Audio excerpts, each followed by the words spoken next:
Hello everyone, this is Zook, and today I'm going to be bringing you a shading and texturing tutorial as requested by quite a number of people. I haven't put out a tutorial in quite a while now, so it's about time I do. And a lot of you should like this one, I think. So I'm just going to show you a few examples of how I do my texturing and shading of metal, wood, and weapons. And at the end I'm going to draw a weapon from start to finish using the information that I will be providing for you. So I just start off with a basic metal plate. It's like a part of a sphere, I would guess. It has an edge that is concave, so it's hollow. It's hollowing in the middle. And I start shading that one first with just like short strokes of a pencil following the contour of the shape. And I'm showing you there that that's the darkest area, it being a concave edge. And then I darken the inside, the very middle, grab my blending stump and just blend everything in. And then I will be using my kneaded eraser to erase out the edges, just to make sure that the viewer knows that it's concave and not straight. And as for the main body, one interesting way to do it, as you can see there, I started off with a pencil, but then I decided there's a better way. Just shave off a bit of a graphite stick or even a pencil on a glass paper, grab a napkin, dab it on there, and just paint the whole thing. And after that I'm gonna be getting my pen eraser, cleaning out the edges, and again with the kneaded eraser, erasing out where the light is supposed to hit, as in the middle and extending towards the sides, to give it the impression of it being rounded. Now you can do the blending with a Q-tip, but I prefer the blending stump. It's much more efficient, and you can even do it with a piece of paper or a napkin. It's up to you if you can't find blending stumps. Now I'm just making sure that the light hits in a round sort of shape, and not a weird squared off one. And then I'm gonna get my pen eraser again and just erase out the edge between the main body and the side, and darkening it a bit just to...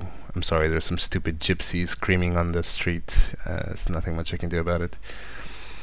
I should probably close my window, but anyway. So there you go, that's a basic metal plate. Now with the wood is very random. I start off with like just one layer of vertical strokes, and then I start detailing the cracks and trying to figure out how the pattern goes. I'm drawing the pattern right there. As you know, wood has a grain in the pattern, and it flows. You know, you can make it flow every way you want, but it makes sense for it to be vertical. And of course I'm not really going crazy with the cracks here because I don't want this piece of wood falling apart, else nobody would be using it. But a few cracks are always nice, just to show that it's worn out, you know. And after that I just start looking for places to put little bumps and the knots that you find in wood, and little holes, nails, more cracks. I mean, it's just, you know, it's a canvas to play on. It's really very random, and it's up to you to find your own thing with wood. I mean, some people just shade wood like you would shade just a regular geometric shape. You know, I prefer to give wood that feeling of realism, because a lot of people suck at it, and that's why they do that. But I like to think that my wood is pretty decent. And so does your mom. Lol, lol, lol. No, I'm just kidding. So I'm just finishing it up, drawing some more lines and detailing a bit more the cracks and the holes in the wood.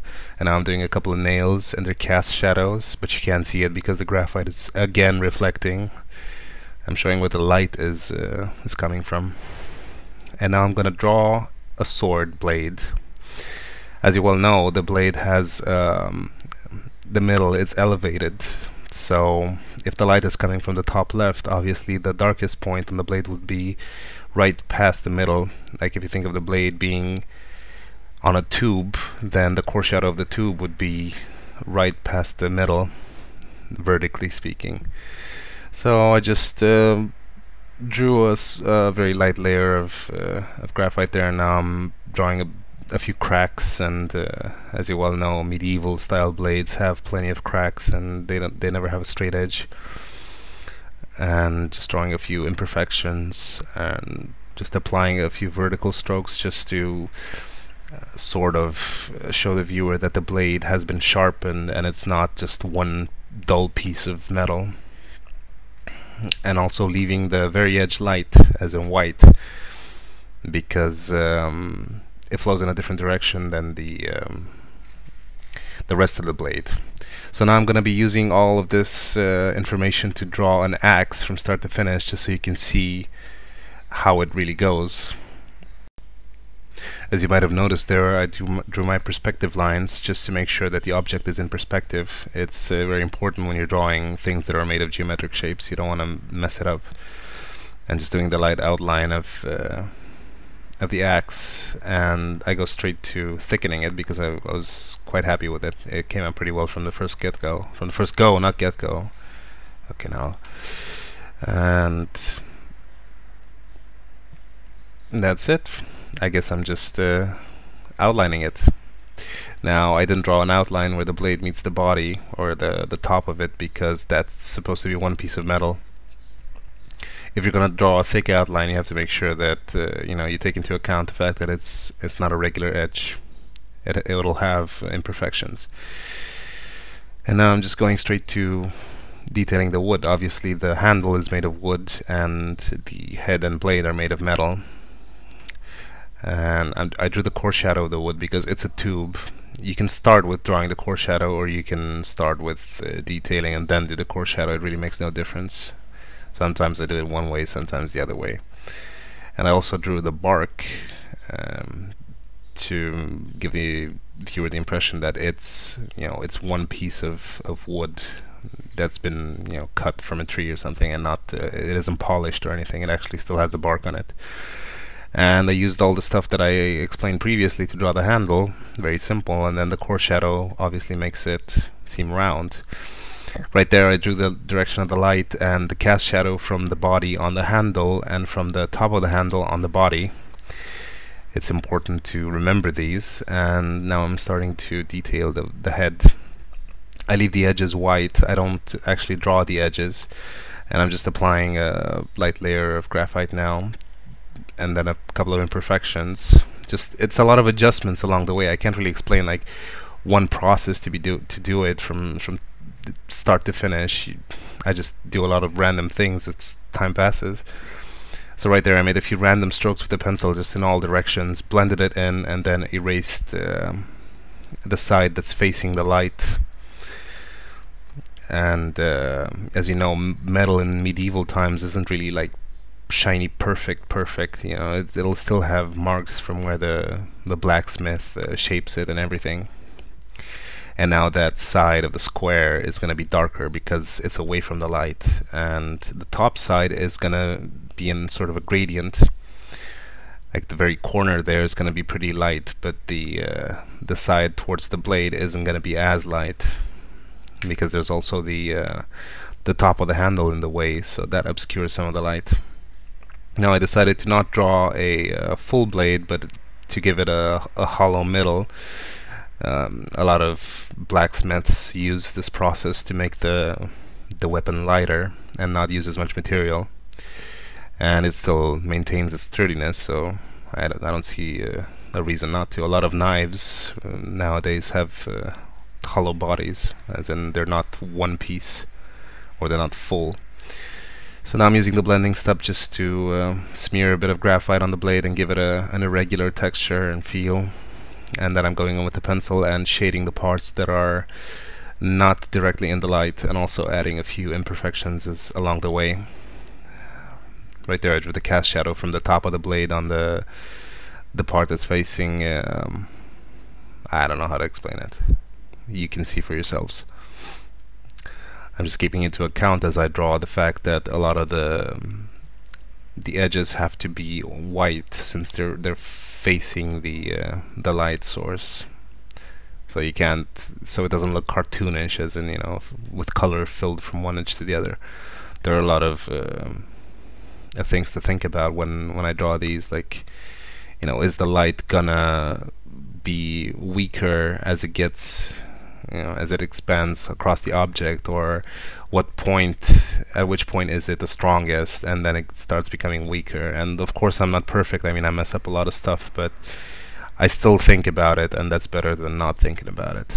Now I left the edge of the blade white because I'm going to be doing that in a separate texture, as in usually axes are sharpened on a sharpening stone or by a blacksmith, etc. So the blades, the very ends, look different than the rest of the body. They're lighter, and they have these lines to show where the blade has been sharpened. Now I'm just trying to think up a texture for it, because I didn't look at any reference at all for this image. So I'm just going in with the blending stump, and I think it looks okay at this point, but I'm not quite happy with the body. I think it's too light, so it all looks like it all looks the same, so I darken the body up a bit. And now I'm just using the blending stump to accentuate the edge. As you can see, a lot of the drawing isn't really made with pencil, it's made with auxiliary tools, which is kind of nice. It's a change, at least. So I'm just trying to give it a lot of imperfections, and this kind of looks like a butcher's cleaver or a sort of a barbarian axe. So it's obviously been through a lot, so it has to have a lot of cracks and a lot of dents and irregularities in it to give it a sense of realism. If it was shiny and cartoony, then it wouldn't look as good, I think. Now I'm just I keep looking at it, and I don't like how the blade looks in comparison to the body, so right now I'm erasing a bit, just dabbing the kneaded eraser on the blade to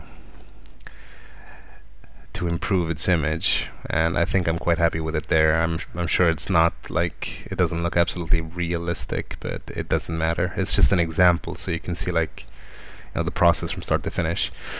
And now I'm detailing the handle. Obviously the whole body is going to have a core shadow because it's a tube, but each individual leather strap, I would guess, would have its own core shadow, because in itself it's a small tube-like shape.